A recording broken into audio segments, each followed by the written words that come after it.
सम्पूर्णमा नमस्कार। यो भिडियो निकै नै महत्त्वपूर्ण छ दर्शक महानुभावहरू। सम्पूर्ण दर्शक महानुभावहरूले यो भिडियोलाई सेयर गरिदिनु हुन म विनम्र अनुरोध गर्न चाहन्छु।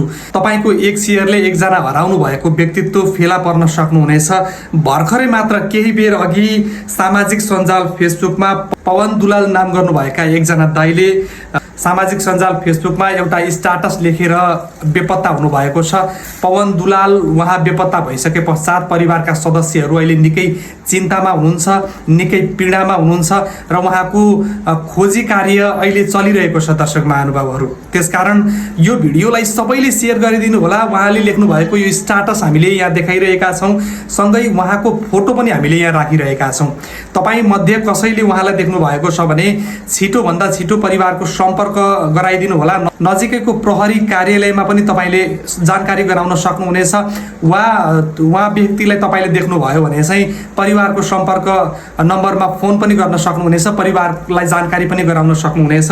मकवानपुर निवासी पवन दुलाल, जसले चाहिँ नियत खराब थिएन, परिस्थितिले खराब बनायो, सरी ल बाई बाई भन्दै फेसबुकमा स्टाटस लेख्नु भएको छ।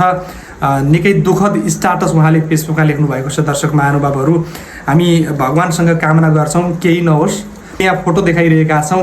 उहाँलाई तपाईँले देख्नु भएको छ भने परिवारको सम्पर्क, परिवारलाई जानकारी गराइदिनु होला, नजिकैको प्रहरीलाई जानकारी गराइदिनु होला र खोजी कार्यको निम्ति चाहिँ सबैले यो भिडियोलाई धेरैभन्दा धेरै सेयर गरिदिनु हुन पनि म विनम्र अनुरोध गर्न चाहन्छु। पवन दुलाल दाइले जसरी यो सामाजिक सञ्जालमा स्टाटस लेखेर अहिले बेपत्ता हुनुभएको छ, सम्पर्कविहीन हुनुभएको छ, उहाँ सम्पर्कविहीन भइसके पश्चात परिवारका सदस्यहरू निकै चिन्तामा पनि हुनुहुन्छ, निकै पीडामा पनि हुनुहुन्छ। खोजी कार्यमा सहयोग पुगोस् भनेर मैले यो भिडियो सामग्री तयार गरिरहेको छु। सबैले सेयर गरिदिनु होला।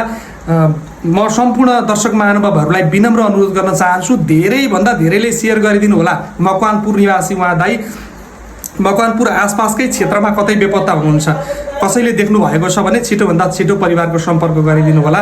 9845900093 परिवारको सम्पर्क नम्बर सहित नजिकैको प्रहरी कार्यालयमा तपाईँले जानकारी गराउन सक्नुहुनेछ।